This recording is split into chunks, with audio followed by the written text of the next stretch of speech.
Okay, well, thank you for joining me for another iTWire video. I have with me via Skype Shaun Walsh. He is from Emulex and he is the Senior VP of Marketing. And I'll start off by saying, Shaun, welcome to the video. And please tell us about Emulex and what it does. All right. Well, thanks, Alex. I appreciate you taking the time to chat with me today. So at a high level, Emulex kind of does three things. We like to connect computers and storage and servers together. We like to monitor the traffic back and forth and tell you what's going on. And then we want to give you the tools to help you manage those things so that you keep your costs down and that you're able to understand what's happening on your network and you get the type of performance that you expect to get out of the equipment you paid a bunch of money to put in your data center. Which sounds like a pretty important thing. I mean, if you've got all this technology monitoring and all of that is a vital part of making sure, as you're saying, that you're getting your value for money. But so what are some of your key products and solutions? I know this is available on your website, but we're here and you can be telling us succinctly. Sure. So when you look at our product categories, again, they follow much like that mantra that we talked about, connect, monitor, manage. So on the networking side, when you connect a computer to a switch or a storage device to a switch, there are cards that go inside those. And there's two primary networks we work with. One is just good old-fashioned Ethernet, which everyone uses. And then the second is a technology called fiber channel. And fiber channel is a very high-end enterprise-class network. We call it the Swiss banking of networks. Because generally speaking, if there's a financial transaction, it's going to happen on fiber channel. Yeah. Then the second product line we make is called our network visibility products. And they do the monitoring and the traffic of things. So one of the questions you had asked was, customers in Australia. So one of the main customers we have in Australia is the Australian Stock Exchange. So all that high frequency trading, they use the networking monitoring gear to make sure that the transactions happen in the exact order and at the exact time that they want. And then the last thing that we do is provide a series of monitoring or management capabilities. And this usually boils down to software for things like software-defined networks or enterprise management structures or some of the new cloud things like OpenStack, where you can control what's happening on your network. You can adjust the performance of it. And most people think that you want to speed things up. But the irony is, in many cases, we actually slow things down. So one of the things that we do, especially in the video and the media content world, is depending upon the type of network and the type of device, and whether we're doing standard definition, high definition, 4K, we will actually change the packet delivery rate to match the network delivery rate. So it's a pretty wide-ranging group of things. They start from the highest level of the enterprise into the cloud and then into some of the more fun things like the stock exchange and the media environments. Now, you mentioned the ASX, the Australian Stock Exchange. Who are some of your other international and Australian customers? And obviously that includes some media customers too. Yeah, so obviously I don't think it'll come as a big surprise that, when you start talking about other folks in this space, you've got folks like Sky TV and some of those other things. Ironically, one of the biggest users of our stuff are some of the big gambling establishments. Yeah. Because when people are placing their bets and it's right before the event's going to occur, they want it to happen precisely and perfectly. Absolutely, yeah. So some of the power industry folks also use it. So as the power industry is moving into monitoring and that sort of stuff, that happens. But then from there, I think a lot of the stuff you would expect are the big multinational folks. So when you look at Google and Apple and Yahoo and eBay, they all use this equipment for delivering various pieces of performance. Google made a statement once that I thought was really telling. They said, we'll spend $10 million to save 10 milliseconds of performance. Well, very important for Google, yes. And then from there, on the enterprise side, it tends to be the big financial folks, a lot of the classic consumer products and that sort of thing. And are you doing other stock exchanges around the world as well? We are. So as you would expect, many of the financial ones, NASDAQ and Wall Street, or the New York Stock Exchange, we do stuff with Formex on the financial trading of currencies and that sort of thing. Sure. So, looking into the year ahead, we've got all those buzzwords and the trends, which are all very real. How will trends such as the Internet of Things, the mobile payments, bring your own device space, How will all of these accelerate the growth of the multi-gigabit Ethernet networks that you're helping to monitor? So it all comes down to traffic and bandwidth. It's interesting. If you look at how things occur, so if you swipe a credit card or you walk up to your local gas station and your petrol station and you swipe your phone by and you pay something, you create a record. And that record is relatively small. It's maybe 4 or 8K blocks, that sort of thing. Mm-hmm. Then you think about someone shoots a video of their cat and they put it on YouTube when that's 4 megabytes. Yes. And that's what's changing the world, is the number of transactions and the size of those transactions. So first we have mobility and BYOD and these things where video and the mobile transactions occur. Okay, and those tend to be very Ethernet-centric, and they tend to be larger files. They tend to be streaming-type files, mm-hmm. and it's not the classic block storage. Then when you look on the back end, where you have financial transactions with mobile payments, that generates both Ethernet traffic and then back-end storage block-level traffic. So each of those things drive different behaviors.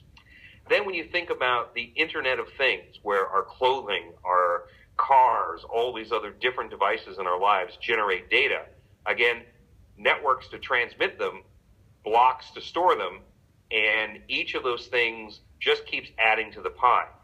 There was a great comment by IDC in one of their recent 2015 prediction reports that mm-hmm. said the number of Internet users is going to go from 1 billion to 3 billion over the next couple of years. That in of itself probably won't surprise people given the growth in China and India and these other places. What they said that was really staggering was the number of devices. That of those people that are going to be there, iPad, iPhone, game console, TV, cars, they said the average person is going to have 7 internet access-driven devices. And they're all going to be streaming information to them, and they're all going to be creating their own information. And that's where you get that sort of quantum leap. And that's why when you look at 1 gigabit Ethernet isn't fast enough. And that's why we're seeing the growth of 10 and 25 and 40 gigabit Ethernet. And just a little side question about the security of all of this. What does yes. Emulex do to help keep all of this secure, which is a vital consideration for people in this brave new world? Yeah. So, I think that the rule of thumb with security is that what you don't see, you can't protect from. And that's why when we talk about the granularity capabilities, we call it microvision, is being able to see down to the microsecond transaction to understand what's going on.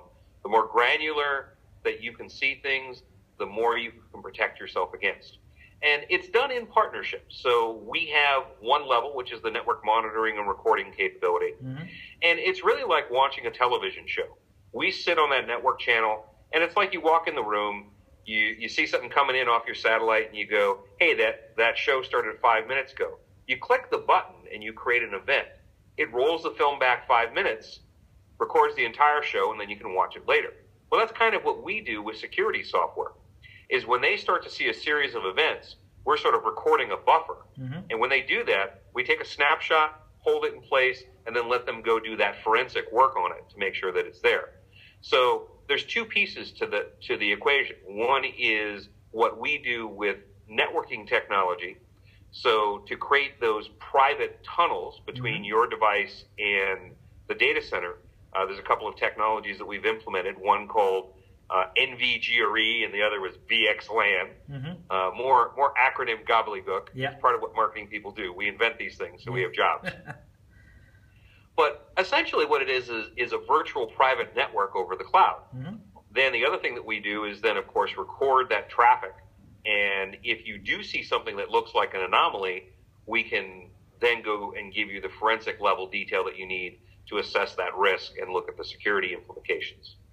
So tell us about, we've heard about, SaaS, software as a service, and platforms as a service, and everything's a service these days. Clearly, we've now got monitoring as a service, and why this will emerge with OpenStack-enabled solutions this year. So it really boils down to a couple of things, is that we're entering one of the more interesting transitions in the technology world. because it's not just a technology transition, it's a generational transition.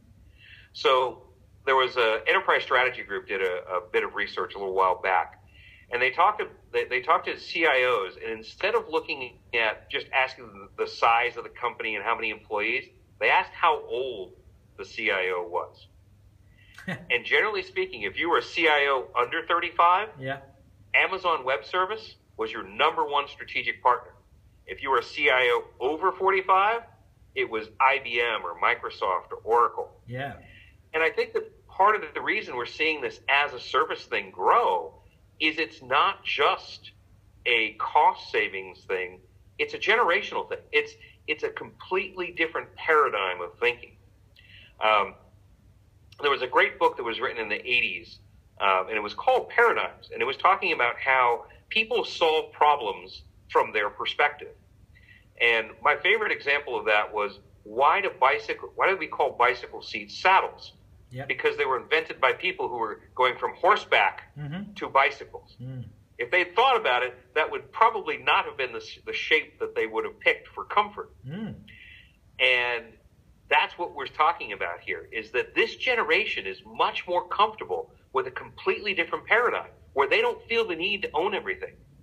They're comfortable with things being in the ether. And when you look at the transitional changes there, I think that's the most profound thing about why you're seeing as a service creep into every layer of the data center.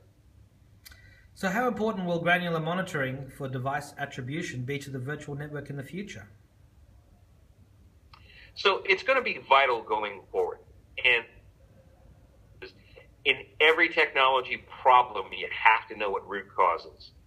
So software definition is great because it gives you flexibility. Virtualization is vital because it gives you better usability. But ultimately, there is a physical device that these things run on. And you need to be able to connect all the dots along what the virtual, software-defined, and physical layers are, so that you can then look at where a problem is or how you scale to improve performance. Now, we've had a lot of talk about Elon Musk and Bill Gates talking about artificial intelligence going to be, ruining our futures. But, Gartner's sort of going down this path a bit, talking about the second generation of sentient software-defined infrastructure to emerge this year. What are your thoughts on that? So I think like most things in life, it's a question of how you define sentient.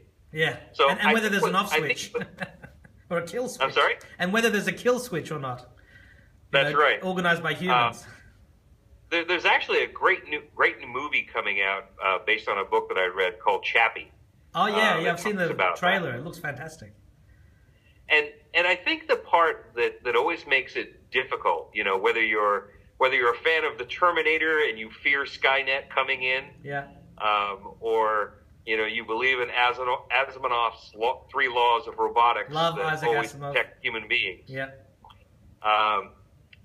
Depending upon your philosophical bent, where I think Gartner is landing in this is that as we move away from monitoring physical devices into virtual and software-defined capabilities, and you're dealing with what they call orchestration systems, so that's really what OpenStack is, then you have to have more intelligent devices to feed up different information and be able to adapt to the data streams coming in.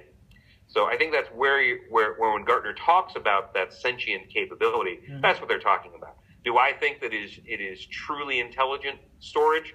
No, I don't think that it is independent thinking storage. Not yet, anyway. But it clearly is. It clearly is one in which it's looking at the environment in which it lives and it's adjusting to that environment. Which is what you want, intelligent software to be doing. Absolutely. So, if we look into the crystal ball, or if you look into the crystal ball, where do you think this industry will be looking in the next 5 or 10 years' time? So, I think as we go forward, this concept of hyper-converged systems with different types of connecting Legos is ultimately where we're going to end up. I view it very much like an iPhone, where we have a tendency to use the phrase, there's an app for that. Well, I believe that each of these incremental Legos that we stack together will run a series of independent applications.